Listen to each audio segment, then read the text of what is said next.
Vous sentez au plus profond de vous qu'il est temps de changer, de devenir enfin la meilleure version de vous-même?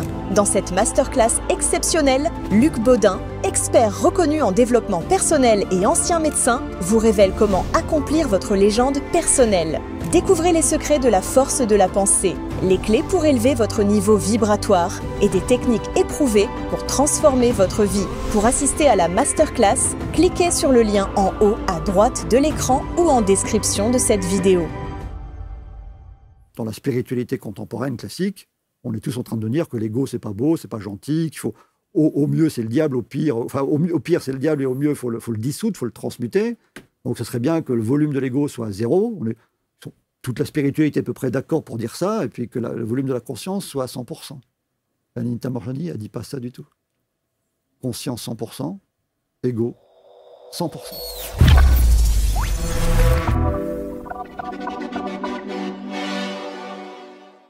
Chers amis, bienvenue, merci d'être avec nous. Nouvelle rencontre avec celui qui est installé sur les canapés et qui n'est pas seul. Vous allez le constater dans un instant. Stéphane Brisset est là. Bonjour Stéphane. Bonjour Marc. Merci infiniment d'être avec nous. Et merci aussi de temps en temps de mettre un petit coup de pied dans la fourmilière de certaines idées préconçues que l'on peut avoir dès l'instant où on aborde le sujet de la spiritualité. Et quand on prépare l'émission, vous dites et vous posez cette question, peut-on être spirituel sans méditer pendant des années, sans avoir besoin d'un médium ou d'être accompagné par des pseudo-gourous, c'est ce que vous appelez évidemment la cacophonie de la spiritualité New Age, parce que vous en revenez. Oui, je parle même de cacophonie, de jungle ésotérique de New Age. Oui, j'ai parcours sur presque plus de 40 ans où je suis passé par des sphères très, très différentes, parfois très opposées, où en tant que chercheur spirituel, je me suis beaucoup perdu. Où on a aussi abusé de ma naïveté, de ma gentillesse, dans un passage de 20 ans, par exemple, dans ce que je peux considérer comme une secte maintenant. Donc voilà, j'ai constaté vraiment des batailles quasi religieuses entre les différents points de vue spirituels, des batailles parfois très agressives, explicitement ou implicitement. Et quand on est un chercheur spirituel, quand on est un chercheur de vérité, quand on recherche un peu le Graal d'un certain bonheur, bah, on se perd beaucoup, quoi. C'est intéressant ce mot chercheur de spiritualité. Chercheur de vérité. Chercheur de vérité, tout le monde est chercheur. Oui, tout à fait. Consciemment ou inconsciemment, je pense. Est-ce que vous avez trouvé? J'ai trouvé un chemin, oui. Trouvé un chemin vers le cœur de mon cœur, le cœur de mon âme. Ouais. Alors aujourd'hui, vous n'êtes plus chercheur, vous êtes accompagnant spirituel? Je me considère toujours comme chercheur. Je suis un éternel chercheur et je suis en même temps accompagnant. L'un n'empêche pas l'autre. Et vous êtes auteur, évidemment, cet ouvrage qu'on va mettre aussi à l'écran, Le pouvoir sacré de l'âme, la voie de l'âme, comment accéder facilement à votre propre guidance spirituelle. Parce que quand on cherche, à défaut de trouver, c'est au moins d'être autonome. Ne plus avoir nécessairement besoin de passer par des supports, même des émissions ou des choses comme ça. C'est de travailler sa propre spiritualité. Il y a beaucoup de paradoxes. Moi, je suis un grand amoureux des paradoxes.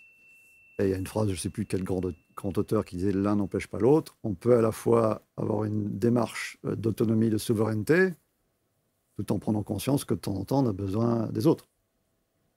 Donc, ce n'est pas parce qu'on cherche la voie de la maîtrise, la voie, encore une fois, de l'indépendance et de la souveraineté qu'on ne peut pas de temps en temps se faire aider, se faire épauler. Et puis aussi la joie de la résonance, la joie de partager ce qui peut nous rapprocher. Et aussi, rêvons un peu la joie aussi de partager nos différents points de vue, même quand ils paraissent opposés.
quand vous parlez de cette cacophonie de la jungle New Age pseudo-spirituelle, comment aujourd'hui la distinguer de la vraie spiritualité? Ce serait bien présomptueux de ma part de définir la vraie spiritualité. Il y a plein de phrases qui ont marqué ma vie. Je vois que vous avez un décor un peu geek. Alors, si je vous cite le Retour du Jedi de Star Wars, peut-être que ça vous parlera, mais il y a une phrase au début de ce film que dit Obi-Wan à Luke Skywalker un petit peu énervé, qui lui dit que les vérités auxquelles nous tenons dépendent avant tout de notre propre point de vue. Donc il y a autant de points de vue que d'êtres humains. Donc il y a autant de spiritualité que d'êtres humains, consciente ou inconsciente. Donc ce serait bien présomptueux de ma part de définir la vraie spiritualité. Chacun voit midi à sa porte. Mais quand vous parlez de cette jungle, cette cacophonie de la jungle New Age spirituelle, on considère que ça n'est plus de la spiritualité, ou en tout cas une spiritualité qui ne nous concerne plus ou qui ne nous touche plus à partir du moment où on la ressent d'une manière négative ou péjorative? Oui, je pense. Moi, c'est un peu ma boussole intérieure, effectivement. Que j'ai tellement entendu de choses, j'ai tellement vécu de choses dans ce domaine-là, qu'à partir du moment où ça commence même instinctivement à me contracter au niveau du cœur, de l'estomac, quand je sens qu'il y a comme un malaise, j'ai appris effectivement à vite maintenant déterminer ce malaise, ce mal-être. Et puis je me suis inventé depuis quelques années une poubelle virtuelle avec un fond infini. Et quand il y a des préceptes, des injonctions, des sentences, même des livres qui ne me parlent pas ou plus, je me paye le grand luxe, donc la lumière étymologiquement, comme j'aime dire, de mettre tout ça au fin fond de la poubelle. Et ça fait un bien fou que de s'affranchir de la vérité des autres, ou de la grande vérité des autres, même si elle est déclamée, professée dans des livres vendus des millions d'exemplaires. Parce que quand un livre est vendu à des millions d'exemplaires, et qu'on n'est pas d'accord avec des passages, voire avec tout le livre, il y a le syndrome du vilain petit canard. Donc c'est forcément Stéphane Brisset qui a tort. Quand on compare le point de vue spirituel de Stéphane Brisset avec des livres vendus des millions d'exemplaires, c'est forcément celui qui vend des livres à des millions d'exemplaires qui a raison. Eh bien, non, de mon point de vue actuel. Parce que c'est votre position, c'est votre point de vue. Mon point de vue, et qui correspond à un vécu profond. Si ce qui est professé dans un livre avec des grandes phrases ne me parle plus, ne résonne pas dans mon cœur, c'est la vérité de l'auteur. Ce n'est pas nécessairement ma vérité unique et singulière.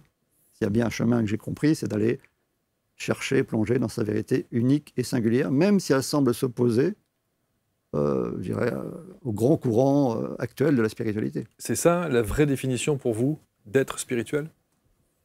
Vous n'allez pas arriver, à mon avis, à me faire définir ce que c'est que d'être vraiment spirituel ou pas. En tout cas, c'est ça, moi, qui fait vibrer mon âme. Voilà, je ne suis pas là pour définir ce qui est vraiment spirituel ou pas. Parce que si on devait donner une définition, c'est peut-être ce qui nous parle dans notre cœur, dans notre âme, quoi.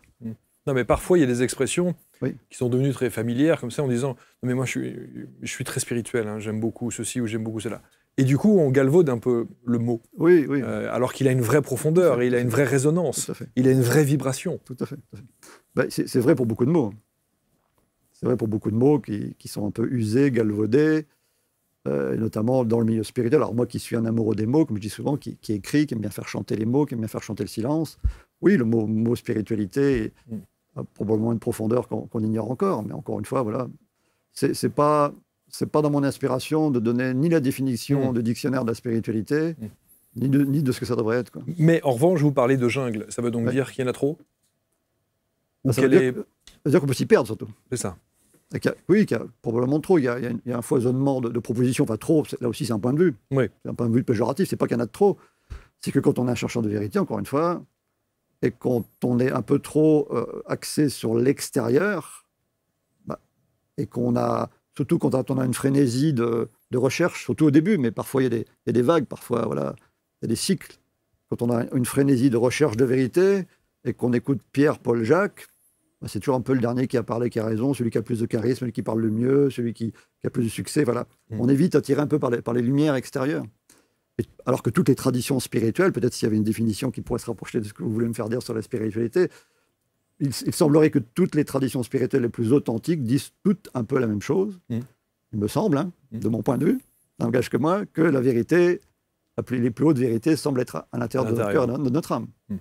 Une fois qu'on a compris ça, voilà, parfois il faut se perdre pour finir par revenir profondément au cœur de soi. Mais j'étais étonné de voir que, par rapport aux gens que j'accompagne, quand je parle de plonger dans la porte du cœur ou au cœur de son cœur, il y a plein de gens, par exemple, aussi, qui ne savent pas comment faire ça. Ah non mais, attendez.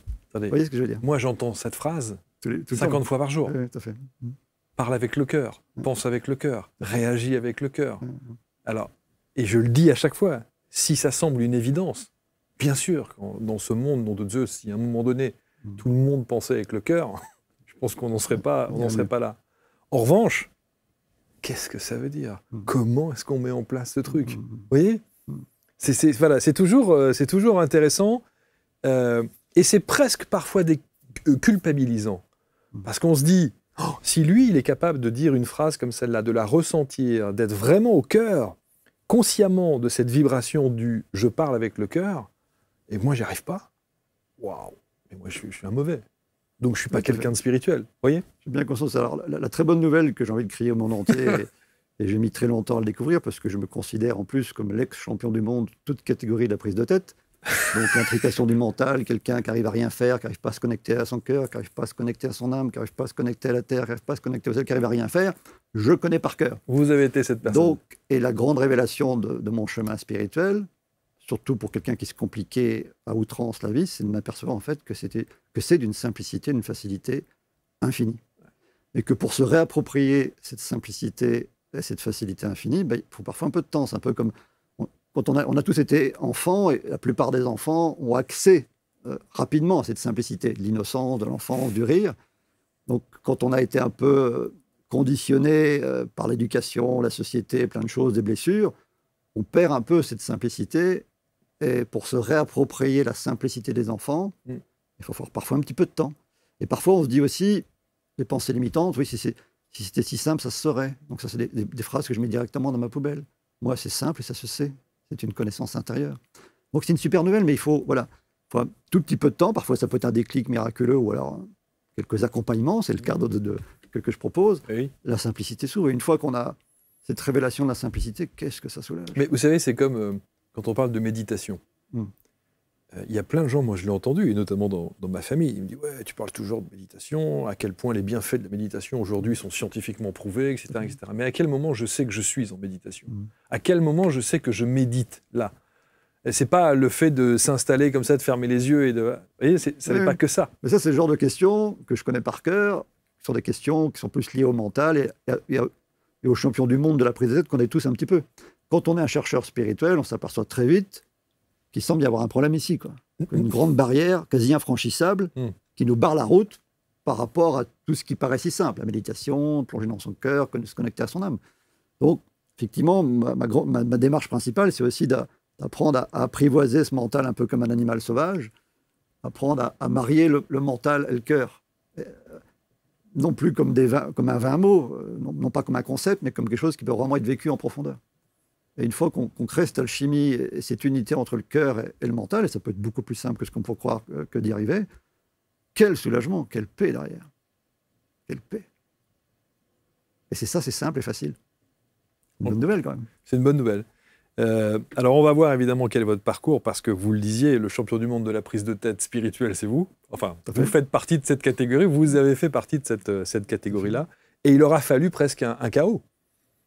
Oui, plusieurs chaos, plusieurs tournants pour en arriver là. Bon, enfance heureuse évidemment. Révélation mystique à 17 ans. Alors c'est peut-être déjà là le premier déclic. Qu'est-ce que ça veut dire une révélation mystique? Le mot est un peu fort, mais non, il n'est pas trop fort. J'ai vraiment, comme je le dis, comme je l'ai écrit, j'ai vraiment eu l'impression que le ciel me tombait sur la tête, un peu comme les Gaulois, quoi. Ça s'est couplé à une crise d'adolescence. Quand on est adolescent, parfois on se pose des grandes questions sur la vie. Moi, je me suis posé des grandes questions sur la vie, et ça a été une réponse spirituelle. Comme une ouverture, comme un téléchargement. Je ne vais pas l'expliquer autrement. Et très vite, j'ai commencé à lire des livres, j'ai commencé à rencontrer des gens. Et j'ai rencontré très vite une très proche de mes sœurs qui avait vécu une expérience de mort imminente, parce que c'est l'une de mes boussoles, des expériences de mort imminente. Et à 17-18 ans, je parlais déjà beaucoup. Il m'a dit, c'est fou, tu parles comme si tu avais vécu une expérience de mort imminente. Alors que je ne l'avais pas vécu. Et c'est comme s'il y avait une mémoire qui s'était réveillée, la mémoire et la nostalgie de l'entre-deux-vie. J'ai vraiment le sentiment d'avoir une mémoire qui s'est ouverte à ce moment-là, quoi. Et donc, ça m'a poursuivi toute la vie jusqu'à maintenant, quoi. Et 17 ans, il faut une certaine maturité. Je ne sais pas, enfin, c'est aussi les paradoxes. On est à la fois très immature en étant adolescent, mais en même temps, voilà, ce qui m'a rejoint, peut-être, oui, était profondément spirituel, sinon pour rejoindre le mot de tout à l'heure. Donc, recherche, à partir de ce moment-là, c'est là que commence la recherche, dès 17 ans. Ouais. Bon. Vous allez faire un cursus de naturopathe, Ouais. grande prise de conscience, vous le disiez, puis alors, vous allez passer 25 ans dans les carrières entre la médecine dite conventionnelle, traditionnelle. Surtout médecine nutritionnelle. Non, ça a toujours été que de la médecine alternative. Médecine nutritionnelle et fonctionnelle, les micronutriments, les vitamines, les minéraux. Où là, j'ai rencontré des milliers de thérapeutes, du grand professeur à l'exorciste, en passant par le guérisseur, le grand naturopathe. C'était un parcours fabuleux, ouais, de rencontres. J'ai appris beaucoup de choses. Et il aura fallu des déclencheurs. Ça, c'est important. 2015-2017, qu'est-ce qui s'est passé en 2015 ? 2015, c'est un stage de plus, quoi, où il était question d'apprendre à se connecter, justement, apprendre à se connecter au plus grand. Au plus grand, voilà, on va dire ça. Et puis, j'avais beau avoir suivi le stage à la lettre, tel que le chaman présentait le stage, c'était facile, il suffisait de demander à entendre clairement pour entendre clairement ce que notre guidance pouvait nous dire. Et moi, je suis rentré dans ma chambre d'hôtel en essayant de pratiquer cette chose. Et je me suis assis comme ça, un peu en lotus. Bon, voilà, si c'est si simple que ça, que d'entendre cette voix-là, là, je vous écoute. Et j'entendais rien du tout. Puis au fin fond du fatras de pensée que j'avais une petite voix très lointaine qui me disait « Prends ton cahier ». Pourquoi on me demande de prendre mon cahier ? Je recommence. Oui, non, je veux qu'on me parle clairement, comme à la radio, quoi. Puis toujours dans ce magma de pensée, ça semble me dire de nouveau, un peu plus fort, prends ton cahier. Je résiste toujours. Troisième fois, et ça semble me dire, voilà, pour être poli, prends ton cahier, bon sang. Donc j'ai pris mon cahier, et puis c'est à ce moment-là que j'ai transcrit un message qui m'était destiné. Et ça a été le premier texte de mon premier livre, pas celui-ci, mais Au cœur de l'infini, parce que j'ai écrit 4 livres. Et là, ça a vraiment bouleversé ma vie. J'ai enfin compris à quel point c'était si simple et si facile d'entendre ce qu'on appelle la voix de son cœur, la voix de l'âme, la voix de l'univers, la voix de Dieu. Pour moi, tout ça, c'est la même chose. Et depuis, ça a transformé ma vie. Et donc, j'ai à cœur depuis d'apprendre aux autres à écouter enfin clairement aussi leur voix vraiment profondément intérieure. Il y a un mot que vous n'avez pas dit dans l'énumération de l'appellation de cette voix, c'est l'intuition. Est-ce que c'est une voix de l'intuition ? Oui, non, l'intuition, c'est le mot que j'emploierais pour un rationaliste, pour tenter de lui faire comprendre ce que je fais. L'intuition, c'est un mot qui est encore un peu lointain. L'intuition, ça peut être un peu vague, on n'est pas très sûr. On peut entendre l'intuition ou pas l'entendre, la suivre ou pas la suivre. Là, quand vous vous mettez dans certaines conditions pour entendre cette voix, c'est d'une radicalité, d'une force, d'une puissance, jusqu'à en pleurer de grâce. Une intuition vous fait rarement pleurer de grâce, ça peut arriver, mais là, la connexion est tellement directe, tellement simple, tellement puissante, quand vous êtes au cœur de ce processus, qui est le mien maintenant. J'ai écrit 4 livres, j'ai versé des litres de larmes de grâce. Alors que moi, en tant qu'ex-champion du monde dans la prise de tête, la larme de grâce, je ne sais pas du tout ce que ça voulait dire. Champion du monde de la prise de tête. Donc voilà, c'est différent de l'intuition, ça va plus loin. C'est plutôt de connexion directe, jusqu'à ressentir une force, des présences, on appelle ça comme on veut, quelque chose qui vous traverse de part en part, qui vous touche en plein cœur, au plus profond de votre âme. Une fois que vous avez écrit, que vous relisez ce texte, que vous n'êtes plus dans cette connexion, qu'est-ce que vous vous dites ? C'est une bonne question, ça. Parce que, alors, très souvent, quand on se relit juste après, on est encore dedans. Parfois, effectivement, on peut se relire 1 seconde après, 10 minutes après, 1 heure après. Quand on n'est effectivement plus directement dans cette connexion, on peut avoir parfois une vision péjorative de ce qu'on vient d'écrire. C'est pour ça que c'est important aussi de se reconnecter, mais aussi, pourquoi pas, de partager le texte. Si le texte m'a fait pleurer de grâce une fois, il peut me faire pleurer de grâce une deuxième fois, et puis aussi toucher en profondeur les autres. C'est là où on retrouve l'importance de l'altérité des autres et du partage de la lumière et de la connexion qu'on peut avoir. Et quand on voit, et c'est comme ça que c'est un peu commencé pour moi, j'ai commencé à partager sur les réseaux sociaux mes textes, et j'ai perçu une résonance très, très profonde, très puissante chez les autres. Et c'est grâce à cette résonance-là aussi que ça m'a donné confiance en mon propre processus. Et oui, effectivement, il y a aussi ces paradoxes avec soi-même, qu'on peut parfois avoir une vision péjorative de ses propres moments de grâce. Et alors donc, est-ce qu'il y a eu le deuxième effet qui se coule de l'effet de l'émotion spirituelle à la relecture? Vous avez eu la même sensation qu'à la, Ah oui, la première? Moi, quand je suis dans le processus d'écriture, je fais souvent ça en forêt quand il fait beau dans mon coin. Déjà, je mets plus ou moins longtemps à écrire. Il y a plusieurs phases, voilà, peu importe. Mais quand on relit, oui, quand je relis des fois 2-3 fois, ça coule, oui. Je me reconnecte à cette émotion très puissante. Parce que la grande joie, la grande puissance de la guidance, on pourrait poser la question qui nous guide, qui nous parle. Ça, c'est encore une autre grande question. Mais en tout cas, on sent vraiment quelque chose d'extrêmement puissant qui est là. Et la grande joie de la guidance, c'est d'avoir conscience de la présence, de la joie de la présence qui capte notre propre joie, d'avoir conscience de sa présence. C'est une joie de part et d'autre. Un peu comme je donne souvent la métaphore, imaginons qu'une mère a sa fille et que la fille de 15 ans perd la mémoire suite à un accident et que ça met des années à revenir et que sa mère continue à aimer sa fille tout autant. À un moment donné, sa fille, miraculeusement, se réveille à l'amour pour sa mère.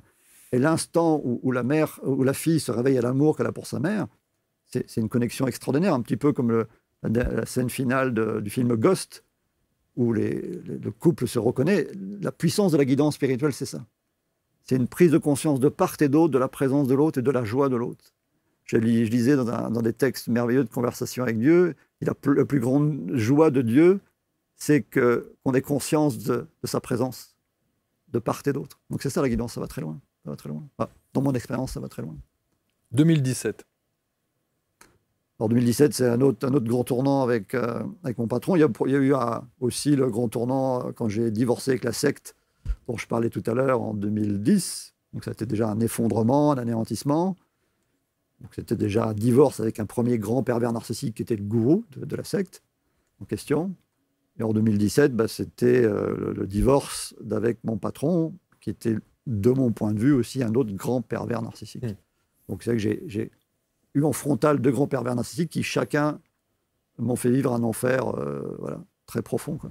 Donc l'expérience de l'enfer, l'expérience de l'ombre et l'expérience des ténèbres, c'est aussi, je dirais, une des couleurs de ma spiritualité, d'arriver à alchimiser le pire, les enfers des gens qu'on rencontre, mais aussi même des enfers spirituels que j'ai croisés, quoi. Burn-out, dépression. Oui, quasi burn. Enfin, c'est pas les mots que je mettais à l'époque, c'était plutôt, un anéantissement. Un peu comme si toutes mes valeurs, justement, spirituelles, pour le premier divorce avec le gourou, s'effondraient comme un château de cartes. Après, avec mon patron, ça a été plutôt une révolution intérieure, comme une prise de conscience que je pouvais enfin me défaire de cette prison dorée qui était mon travail. J'avais des postes de responsabilité depuis des années. J'avais la belle voiture, le bel ordinateur, le bon smartphone. J'avais tout ce qu'il fallait. Ça a été un saut dans l'inconnu pour oser ma propre voie, mon propre chemin, quoi. Quand on goûte à cette nuit noire de l'âme, c'est comme ça que la plupart des gens qui ont cette spiritualité l'évoquent. Qu'est-ce qu'on fait dans la foulée?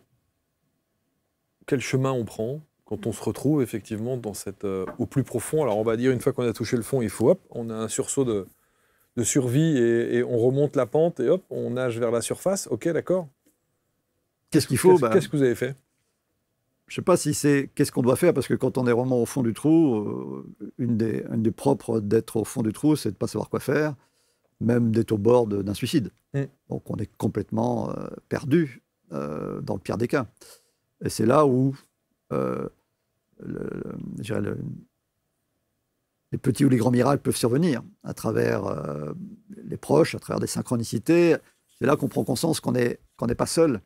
C'est là où on peut prendre conscience qu'il peut y avoir des petites étincelles qui peuvent s'allumer, et si on apprend à les percevoir, à les voir, à s'ouvrir, ces petites étincelles au cœur de l'enfer, elles peuvent nous faire remonter progressivement jusqu'à une étoile de plus en plus grande, jusqu'à un véritable soleil. Donc vous aviez cette force-là encore?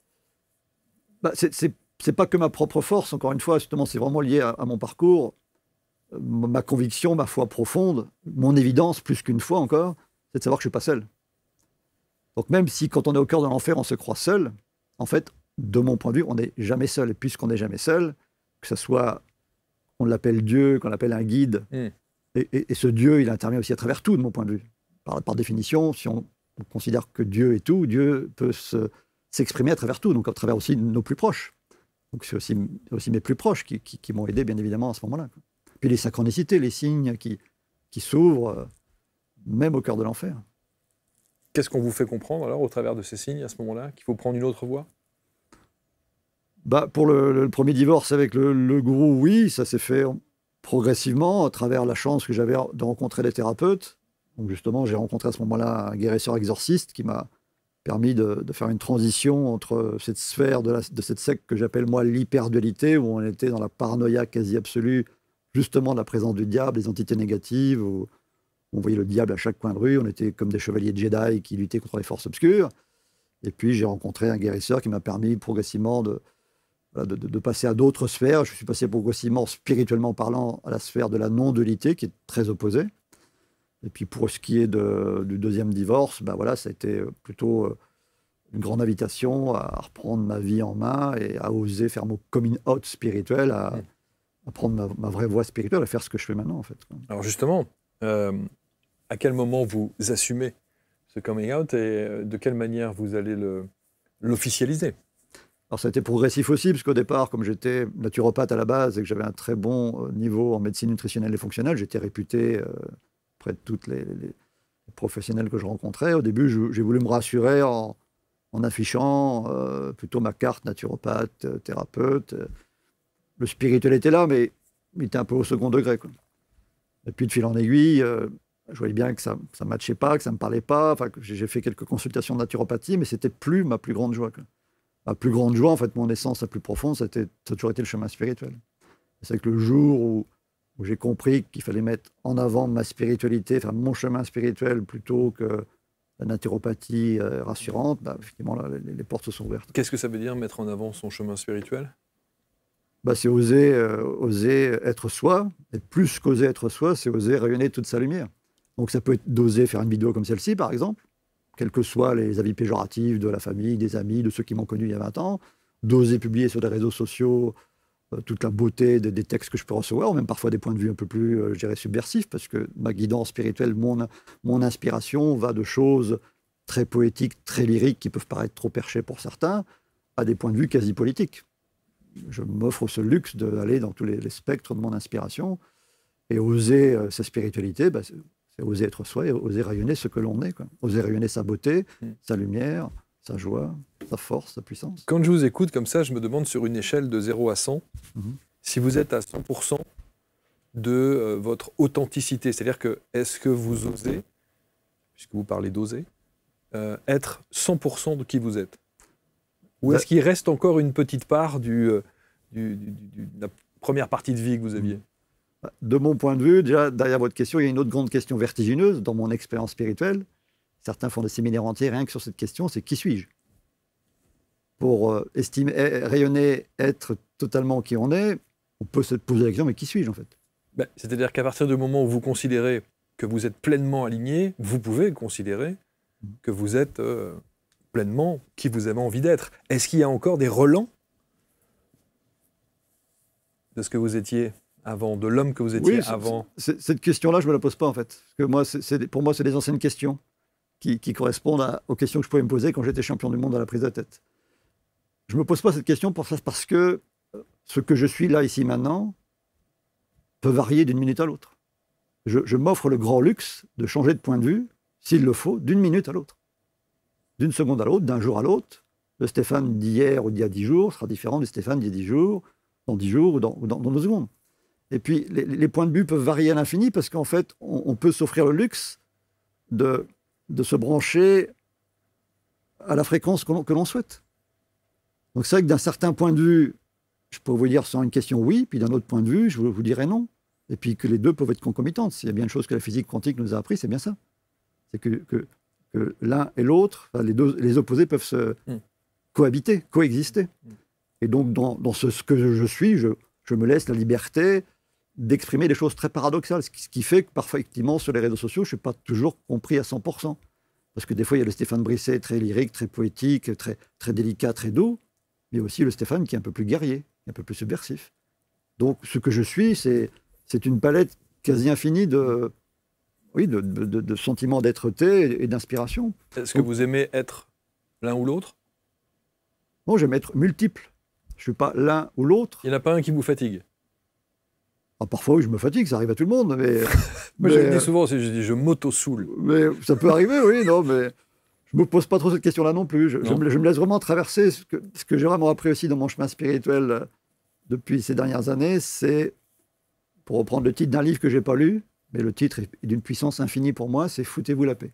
D'apprendre à se foutre la paix. D'apprendre à lâcher la culpabilité. De s'autoriser, oui, à être excessif, ostentatoire, aux yeux des autres. Je peux paraître ostentatoire pour certains, je ne le serai pas dans mon ressenti intérieur. Je prends souvent l'exemple d'un chanteur que ma génération a bien connu. Quand Freddie Mercury du groupe Queen montait sur scène, avant de monter sur scène, il ne se posait pas la question, oui, on m'a fait quelques réflexions sur le fait que j'en faisais un peu trop, que mon ego est un peu surdimensionné. Peut-être que cette fois-ci, je vais monter sur scène, je vais être un peu plus humble. Non, monter sur scène, il explosait tout. Alors on l'aime ou on l'aime pas, mais c'était vraiment l'exemple de quelqu'un d'hyper ostentatoire et qui ne se posait pas du tout ce genre de questions. Et vous êtes comme ça? Ah oui, je ne suis pas tout le temps comme ça. Mais quand je prends justement mon tambour chamanique et que je me laisse aller, wow, je ne me pose plus aucune question. Je suis complètement qui je suis jusqu'à la transe. Ça, c'est un mot qui peut faire un peu peur avec les tambours chamaniques. Jusqu'à le sentiment de vraiment être expansé, quoi. D'être tellement plus grand que ce que je crois être. Donc oui, si on devait donner une image, un peu celle-ci, mon sentiment intérieur, c'est de varier constamment de dimensions et de fréquences. Et quand je suis là, je pense différemment que quand je suis là. Et moi, ça ne me gêne pas du tout. Ça gêne peut-être un intervieweur, ça gêne peut-être ceux qui m'écoutent, mais moi, j'ai aucun problème à être totalement multiple, vous voyez. Quand vous parliez tout à l'heure de votre coming out spirituel, est-ce que à cet instant-là, vous vous dites, je vais justement accompagner les autres? Je me le suis dit déjà avant, dans le cadre de la naturopathie, j'avais déjà l'envie, l'élan d'accompagner spirituellement, mais effectivement, à partir de ce plein coming out, c'était, oui, je ne proposerai que des accompagnements spirituels. Que ça. De prendre ce risque, de faire ce choix. Ma vraie joie maintenant, ma joie la plus profonde, c'est le chemin et l'accompagnement spirituel. Comment se présente-t-il?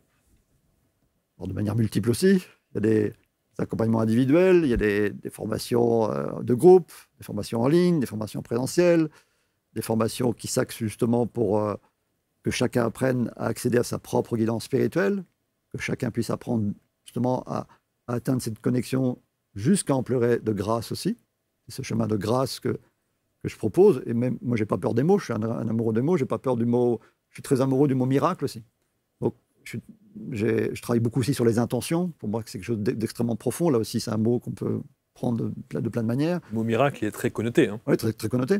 Mais ça dépend comment on le prend. C'est comme tout, c'est comme Dieu. Dieu, c'est très, très connoté aussi. Clairement. Moi, je n'ai pas de problème avec le mot Dieu. Mais quand on a un problème avec les mots, on peut apprendre à réapprivoiser le sens, je dirais, premier et noble du mot.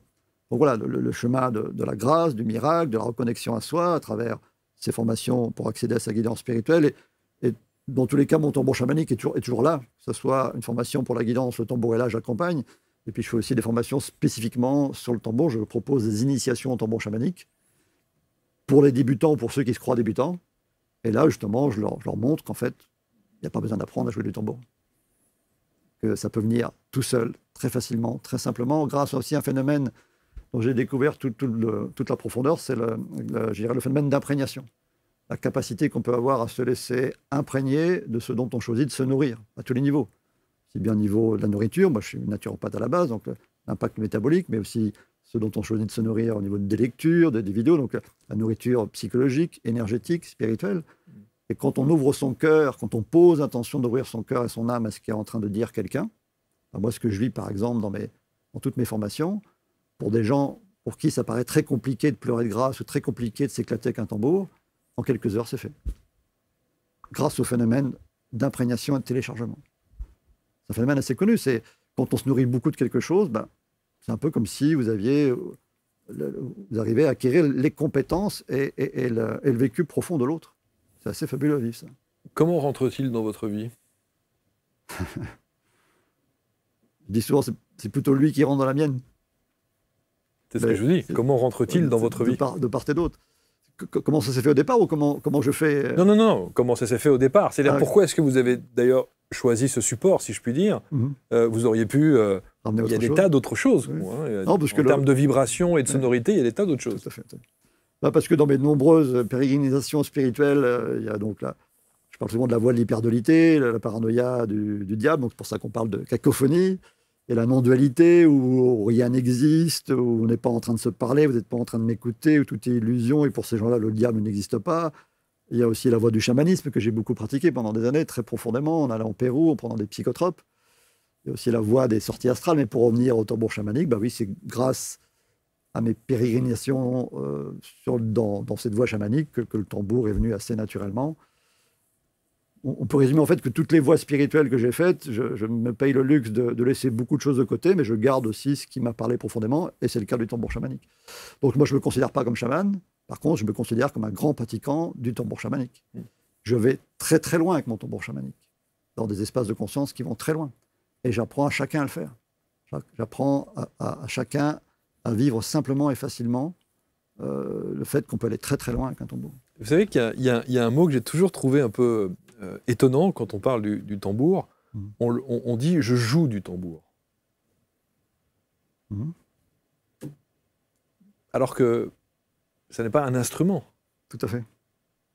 Pourtant, on joue du tambour. On pourrait dire qu'on vit le tambour. Quand on est vraiment au cœur de la vibration du tambour, je pourrais dire même plus qu'on est joué par le tambour, on est même joué par la vie. À un moment donné, c'est ce qu'on vit. Rien que d'en parler, j'en ai des frissons ici. À un moment donné, quand vous êtes vraiment au cœur de votre tambour, vous pourriez lâcher la maillotche, que vous auriez l'impression que le tambour continue à jouer tout seul. Vous êtes vraiment traversé et joué par la vie.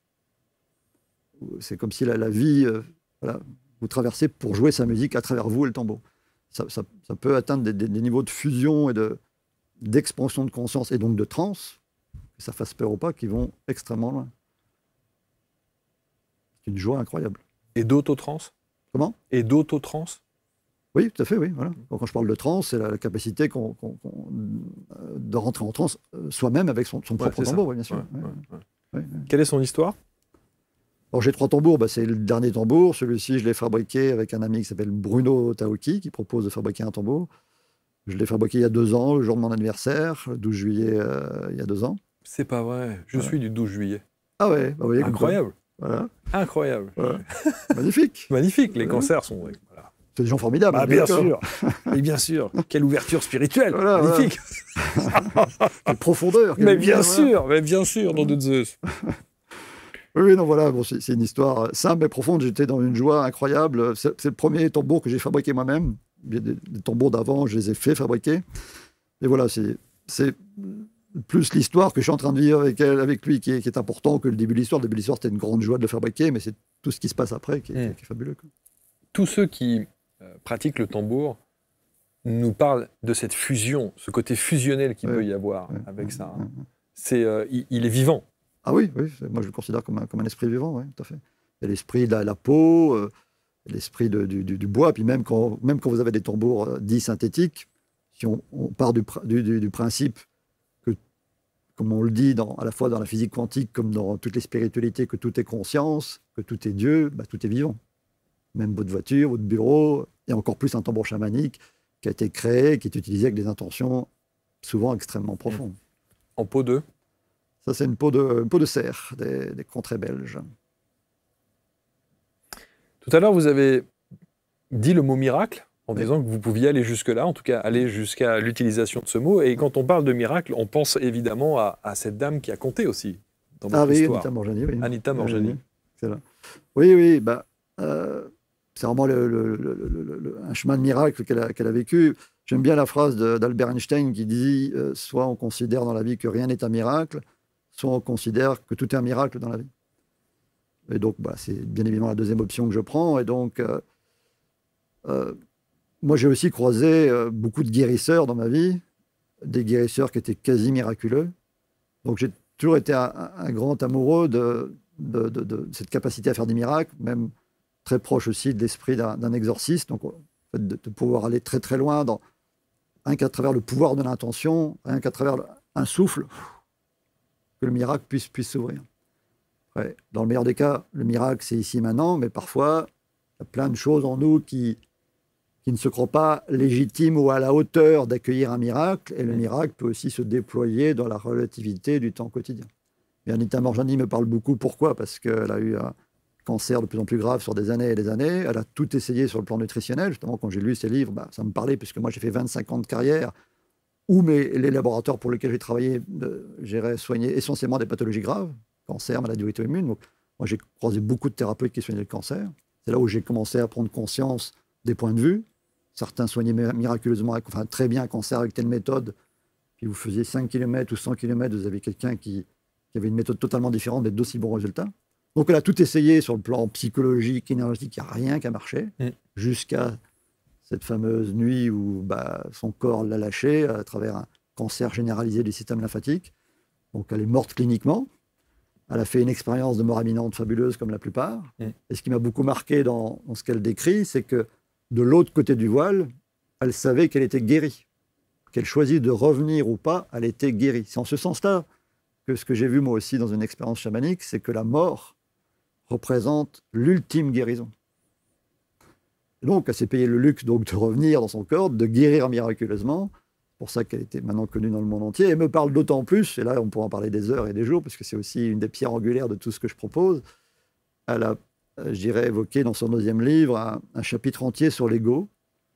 Et moi, s'il y a bien quelque chose que j'ai envie de voir autrement, c'est l'ego. Et quand j'ai lu son livre, quelques années après avoir écrit mes propres livres, où je me suis offert le luxe, donc la lumière, de m'offrir des points de vue que je n'avais lus nulle part ailleurs, des points de vue très singuliers qui étaient liés à ma vérité la plus profonde sur ce que pourrait être l'ego, si on voulait le voir autrement, jusqu'à oublier le mot, jusqu'à ne plus l'utiliser de toute votre vie. Quand j'ai lu ce chapitre d'Anita Moorjani, je me suis dit, pas possible, c'est mes mots. Je me suis dit avec humour, mais je vais l'attaquer pour plagiat. Jusqu'au point où ça fait des années que je me dis que je vais essayer de la contacter. Parce que la première chose qu'elle dit dans son chapitre sur l'ego, elle retranscrit ce qu'elle dit elle-même dans ses séminaires. Et les premiers mots, c'est les mots de ses participants. Elle dit, vous êtes la seule à nous parler de l'ego comme ça. Elle dit quoi? Elle dit beaucoup de choses.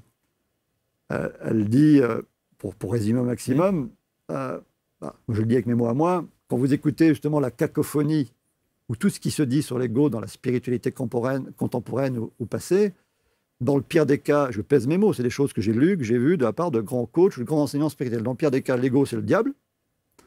Juste en dessous, c'est un ennemi à battre, faire la guerre totale à l'ego. Il y a un grand enseignant spirituel qui le dit, ça. En dessous, c'est une pathologie grave et importante. Un très grand enseignant spirituel connu dans le monde entier considère que l'ego est une pathologie mentale grave. En dessous, vous avez plein de déclinaisons. En dessous, c'est toujours très péjoratif, jusqu'à certains enseignants un peu plus modérés, puisqu'il y a toutes les déclinaisons. Voilà, il y a des enseignantes comme Padovani qui parlent plutôt d'enfant moi, d'enfant intérieur. C'est déjà un peu plus doux. On se sent déjà un peu plus apaisé. Plutôt que le diable, c'est un enfant intérieur. Ok, c'est déjà mieux. Jusqu'à les multiples aspects intérieurs, et jusqu'à ce que dit Anita Moorjani, qui rejoint ce que je rejoins, ce que je dis moi-même. Et en même temps, c'est simple, mais difficile à exprimer. Elle donne une métaphore. Elle donne la métaphore d'un volume qui pourrait être celui de la conscience, et d'un volume qui pourrait être celui de l'ego. Dans la spiritualité contemporaine classique, on est tous en train de dire que l'ego, c'est pas beau, c'est pas gentil, qu'il faut, au mieux, c'est le diable, au pire, c'est le diable, et au mieux, il faut le dissoudre, il faut le transmuter. Donc, ce serait bien que le volume de l'ego soit 0. Toute la spiritualité est à peu près d'accord pour dire ça, et puis que le volume de la conscience soit à 100%. Anita Moorjani, elle ne dit pas ça du tout. Conscience 100%, ego 100%. Ce qui rejoint un peu la couleur de ce que je vous ai évoqué tout à l'heure. Moi, je n'ai pas de souci à être qui je suis, à être ostentatoire aux yeux de certains. Et donc, c'est un peu l'image du soleil. Est-ce que vous croyez que le soleil, il se culpabilise d'être un soleil? Est-ce que vous croyez que le soleil dit oui, c'est pas bien que je m'identifie au fait que je suis un soleil? Après, si on croit ce qu'a fait Jésus-Christ, peu importe que ce soit une métaphore ou une réalité, est-ce que vous croyez que Jésus-Christ, dans l'image qu'on peut avoir de lui, est-ce que vous croyez qu'il se culpabilisait de se lever le matin? Oui, je suis Jésus-Christ, je suis un océan de lumière, et il ne faut pas trop que j'en fasse, quoi. Non, il était totalement lui-même, il rayonnait, quoi. Donc, de mettre la conscience à 100%, est-ce qu'on appelle l'ego? Moi, je dirais plutôt notre sentiment d'individualité, notre singularité, notre unicité. Le soleil, il ne brille pas comme le soleil qui est à côté. Il est comme il est.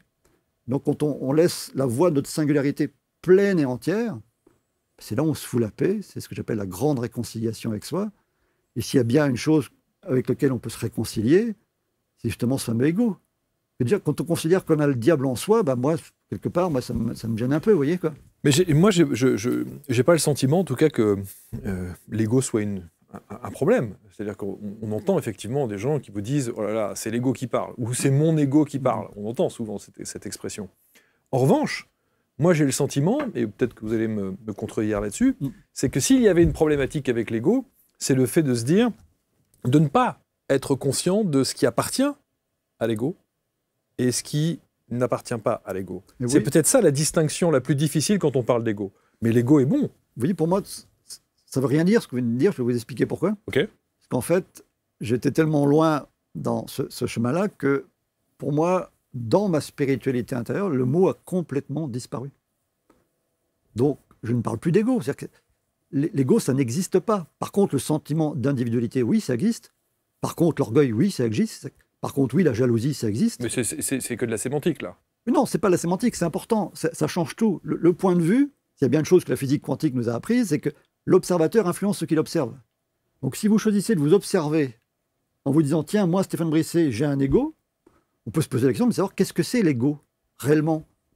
À la fois, je dirais, physiquement, énergétiquement, c'est quoi? C'est un concept. De mon point de vue, ce n'est que mon point de vue.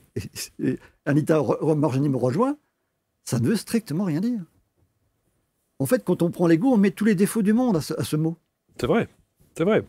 Et puis chacun a son point de vue sur l'ego. Genre, soit c'est le diable, soit vous venez de dire que c'est pas un problème, alors que moi, dans tout le chemin spirituel que j'ai pu faire, je peux vous dire que l'ego, c'est souvent un bon sens de problème, pour être poli. Dans beaucoup de sphères spirituelles, c'est un bon sens de problème. Quand vous avez des grands auteurs que je ne citerai pas ici pour éviter d'avoir des commentaires de la vidéo un peu trop agressifs. J'en ai quelques-uns qui me viennent. Il y a des très grands enseignants spirituels connus dans le monde entier qui parlent de l'ego comme une pathologie mentale grave. Donc c'est quand même un petit problème, ça, non, d'avoir une pathologie mentale grave. Donc, ce que dit Anita Moorjani d'extraordinaire dans ces extraits, que je pourrais lire, que je connais presque par cœur, c'est qu'à un moment donné, si on change de point de vue, elle dit des phrases très simples. À un moment donné, on prend conscience que l'ego cesse d'être un problème. Alors que quand vous voyez la montagne, les rivières d'encre et de vidéos que ça peut faire couler ce concept-là, c'est énorme. Vous enlevez ce mot et ce concept-là à certains enseignants spirituels, ils n'ont strictement plus rien à dire. Donc ça les déstabilise. Il y a plein d'anecdotes assez extraordinaires là-dessus. Donc, quand on se fout la paix au point de faire disparaître le mot, eh bien, c'est plus un problème, c'est tellement plus un problème qu'il y a une paix incroyable derrière. Donc, on laisse, pour parler autrement, pour se faire comprendre avec des mots, et c'est pas de la sémantique, ça devient du vécu, vous laissez vos multiples aspects intérieurs s'exprimer tels qu'ils ont envie de s'exprimer. Et le fait de choisir de ne pas l'appeler l'ego, pour moi, c'est vachement important. Parce que quand vous appelez l'ego, vous agglomérez tous vos multiples aspects intérieurs pour en faire, de près ou de loin, un gros problème ou un ennemi à battre. Alors que non, si vous vous laissez être et respirer, d'ailleurs c'est ce qu'elle dit, alors on respire quand même tellement plus sereinement quand on se fout la paix à ce point-là, quoi. Mais ça ne veut pas dire du déni. Ça veut dire qu'on peut reconnaître, oui, la part d'orgueil qui nous traverse, la part de jalousie qui nous traverse, la part de colère qui nous traverse. Mais moi, j'ai choisi de ne pas appeler ça l'ego. Et je peux vous dire, ça change tout. Beaucoup de choses. Ça change tout. Et je pourrais, là, on n'a qu'une heure pour se parler, mais je pourrais vous en parler des heures et des jours. Ça change tout. Le regard change tout. Une autre phrase qui a changé ma vie, qui est une phrase d'un auteur chrétien qui s'appelle Gustave Thibon, qui nous dit « Ce n'est pas la lumière, c'est notre regard qui manque à la lumière ». C'est vrai pour la joie, c'est vrai pour l'amour, c'est vrai pour la paix, c'est vrai pour tout. Donc le regard, le choix de regard que l'on pose sur soi ou sur la vie change toute la couleur de ce que vous regardez. Si vous choisissez de vous voir, en d'autres termes, si vous choisissez de vous voir vous-même comme quelqu'un qui n'est pas un problème fondamental, parce que l'ego, ça peut être lié aussi de près de loin au péché originel. On est tous des vilains petits canards parce qu'on a un ego. Moi, j'ai entendu tout sur l'ego. Péché originel, vilain petit canard, il y a même qui disent que c'est un implant extraterrestre qui est là pour nous pourrir la vie. Donc on peut tout dire sur ce concept-là. Mais si vous changez complètement de regard, quelle paix il y a derrière. Une paix extraordinaire. Bon, ça vaut le coup de changer de regard, oui, de ce point de vue-là. En tout cas, d'y réfléchir. Voilà. Très clairement. Quand on vous écoute, évidemment, on sent le parcours, on sent aussi que, effectivement, il y a eu tout ce cheminement. Vous êtes un expérienceur aussi, puisque vous avez expérimenté beaucoup de choses. même parfois à les limites de la légalité. Refermons la parenthèse. Mais l'idée aussi, c'est de se dire, mais comment peut-on suivre votre enseignement? Où? Il faut venir en Belgique? Non, je fais beaucoup de choses en ligne aussi maintenant. J'ai une formation complète en ligne qu'on trouve facilement sur mon site internet www.energieconscience.com. Donc, je fais beaucoup d'accompagnement, soit individuel en ligne, des formations collectives en ligne, des choses en présentiel. Je suis même prêt à me déplacer. Moi, je suis un ex-directeur commercial qui faisait 100 000 km dans toute la France. Donc, je me déplace très facilement dans toute la francophonie sans aucun problème, quoi. Qu'est-ce que vous aimez le plus dans ce que vous faites? Bah, c'est ce qu'on est en train de faire, c'est l'échange direct. Et puis, voilà, l'échange, apprendre à découvrir l'autre, et puis ensuite amener l'autre à vivre sa propre expérience de reconnexion, de réconciliation avec les parts les plus profondes de soi, quoi. Est-ce que vous avez, j'aime beaucoup, moi, je demande souvent aux invités que j'ai un exemple de quelqu'un, d'une transformation, justement, d'un avant-après, qui vous a profondément touché, profondément marqué? Il y en a plein, mais une que je cite souvent, c'est une dame, une psychologue très expérimentée, qui avait un parcours un peu comme le mien, qui avait suivi beaucoup d'enseignements, beaucoup de stages. Et un de ses défis à elle, un de ses grands défis à elle, c'était qu'elle avait à la fois une incompréhension totale et une révolte profonde vis-à-vis de la souffrance animale. On peut élargir au pourquoi du comment de la souffrance tout court, humaine. Et dans tous les grands enseignants spirituels, en tout ce qu'elle avait pu lire, entendre sur le plan spirituel pour tenter d'expliquer, de justifier ou de faire comprendre le pourquoi du comment métaphysique des pires souffrances animales ou humaines, elle n'avait jamais trouvé aucune réponse qui l'avait vraiment satisfait. Et ben, je l'ai amené à ce moment-là, si dans tout ce que tu as lu, entendu depuis 30, 40 ans, il n'y a rien qui te satisfait pour donner une réponse à cette grande question, va chercher au cœur de ton cœur, de ton essence, ta propre réponse. Donc là, je l'ai guidée à travers les parcours que je propose pour aller trouver sa propre réponse. Et quand elle a osé se faire confiance, avoir la foi en ce qui pouvait l'inspirer à ce niveau-là, elle a reçu une réponse qui a été d'une force, d'une puissance, d'une illumination, qui l'a aussi fait pleurer, même en direct quand elle m'a lu son texte, et qui était enfin une réponse spirituelle satisfaisante, si je peux dire, en tout cas qui l'a comblée. Qui résonnait pour elle. Qui résonnait pour elle. Et quand je parle de réponse, c'est justement un petit peu comme ce qu'expliquent les expérienceurs de mort imminente. Moi, je suis très, très amoureux aussi des mots indicibles, inexprimables, ineffables. Parce que quand vous recevez des réponses comme ça, c'est non seulement dans les mots, mais c'est aussi entre les mots que ça vibre.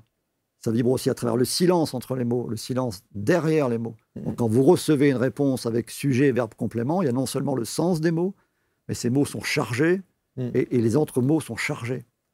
Une des choses que disent souvent les expérienceurs de mort imminente, c'est qu'il n'y a pas de mots pour exprimer ce qu'ils ont vécu. Et donc, moi, comme je suis très connecté à ça, l'inspiration qui me vient et les mots qui me viennent et le chemin que je propose ouvrent cet espace de l'indicible, de l'ineffable et de l'inexprimable. Je ne sais pas si vous avez le droit ou l'envie de nous le dire, mais on reste sur notre fin. Que disent ces mots pour cette femme, en l'occurrence, par rapport à la souffrance animale? Non, c'est souvent... J'ai partagé récemment cette expérience sur les réseaux sociaux, et c'est souvent ce qu'on répond. Et moi, je réponds une chose simple. Je ne saurais pas répéter mot pour mot, parce que ça fait déjà 2-3 ans, et d'autre part, l'idée, l'intention, justement, c'est d'aller chercher ses propres mots. Parce que des grandes questions métaphysiques, on en a tous. Et de galvauder ses propres mots quelque part, dont je me souviens pas parfaitement, ça paraîtrait toujours... Il y en a plein qui vont être déçus par ces mots. Il y en a plein qui ne vont pas être satisfaits par ces mots, parce que ce n'est pas leurs mots. Donc, quelque part, c'est bien que je ne m'en souvienne pas. Parce que ma grande invitation, c'est d'aller faire en sorte que chacun trouve sa propre réponse. C'est pas parce que sa réponse a été grande et illuminante pour elle qu'elle le sera pour un autre. Non, mais c'est toujours intéressant d'avoir des éléments de réponse qui permettent de prendre la température ou de ressentir les choses. J'aurais plus de facilité à vous répondre, peut-être, si vous me posiez la question à moi-même. Comment peut-on justifier, expliquer, comprendre les pires souffrances de la vie? Et la réponse que je vous ferai, ça dépend de ce qui me traverse dans l'instant. Qui pourrait être différente dans 1 minute, dans 10 minutes, ou de la réponse que j'ai pu faire il y a 1 heure. Alors la réponse, là, maintenant?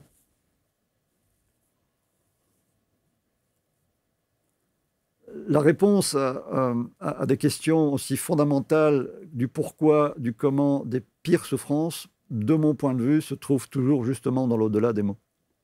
Et pour aller toucher l'au-delà des mots, on peut se servir des mots comme une sorte d'escalier qui nous fait monter dans l'espace de l'au-delà des mots. Parce que c'est qu'au-delà des mots, au-delà de ce qu'on pourrait appeler justement l'intellect et le mental, qu'on peut recevoir, oui, des réponses au-delà des mots, exactement comme ce que vivent les expérienceurs de mort imminente. Encore une fois, c'est vraiment une de mes boussoles absolues, les expériences de mort imminente, en lien avec ma propre guidance, c'est que vous atteignez des espaces où vous recevez des réponses, et ces réponses, bien souvent, il n'y a pas de mots pour les exprimer. Et quand vous tentez de les exprimer, qu'est-ce qui se passe? C'est des mots qui chantent, c'est des mots qui vibrent, c'est des mots qui sont poétiques. Un petit peu comme cette scène dans le film Contact avec Jodie Foster. Jodie Foster, merci. Alors qu'elle est rationaliste, vraiment, au départ, et en plus, non seulement rationaliste, mais athée, et elle se retrouve dans la beauté infinie de l'univers, et elle en pleure de grâce. Mais dit, c'est un poète qu'il fallait envoyer, pas une scientifique. À un moment donné, quand on se connecte à cet espace-là, c'est une réponse au-delà des mots qu'on reçoit. Alors on peut essayer de transcrire, mais les mots qu'on va transcrire ne parleront jamais à 100% au plus grand nombre, ou pas toujours. C'est peut-être ça tout à l'heure, quand vous parliez du langage du cœur, du ressenti par le... C'est ça. Oui, c'est ça. C'est à la fois dans les mots et au-delà des mots. C'est pour ça que je me suis découvert moi-même poète, en fait. Moi, avant, les poètes, c'est des gens un peu efféminés. Quand j'étais champion du monde dans la prise de tête, moi, les poètes, j'étais à des années-lumière de la poésie. J'ai découvert la poésie grâce à ma guidance spirituelle, en me posant des grandes questions métaphysiques qu'on vient de soulever, et en recevant des réponses au-delà des mots, quoi. Dans les poésies et avec les larmes de grâce qui vont avec. Et en canalisation. Vous dites? Et en canalisation. C'est un mot que je n'utilise pas non plus. Oui, je sais. Parce qu'on peut canaliser tout et n'importe quoi. Je sais bien. Moi, c'est plutôt... Moi, je pars toujours de l'intérieur. Je me connecte avant tout à mes profondeurs les plus indicibles. Et depuis cet espace des hauteurs de mon âme, oui, à ce moment-là, je peux peut-être aller chercher ce qui me parle. Et moi, j'aime bien la voix directe. Je suis un grand amoureux aussi des livres Conversation avec Dieu, même si je n'adhère pas à tous les points de vue de ces transcriptions. Moi, je me paye le luxe aussi. Maintenant, j'ose le dire de plus en plus. J'ose dire que je converse aussi. Enfin, je me converse avec Dieu aussi régulièrement. Peu importe de la manière dont on voit Dieu. Bien sûr. Pour moi, Dieu, il est dans mon cœur et dans mon âme. C'est ce que toutes les traditions spirituelles les plus authentiques disent. Dieu est en soi. Eh bien, allons le chercher en soi. Et écoutons-le. Écoutons-le, ressentons-le. Et quand on commence à ressentir Dieu en soi, je peux vous le dire pour l'avoir vécu et le vivre très régulièrement, quand on ressent Dieu en soi, on ne peut qu'en pleurer. De grâce. Parce que là, c'est le miracle. Et vous permettez cet accompagnement qui permet de pleurer de grâce.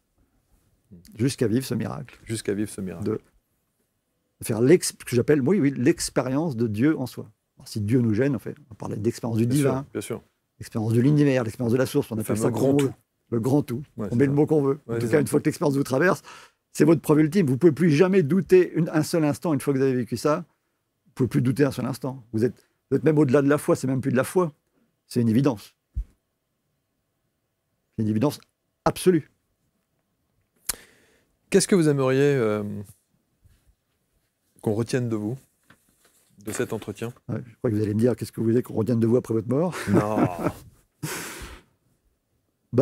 Que la bonne nouvelle, que la grande révélation de ma vie, c'est que ce chemin d'accès au divin et ce chemin d'accès à Dieu en soi est simple, facile et rapide.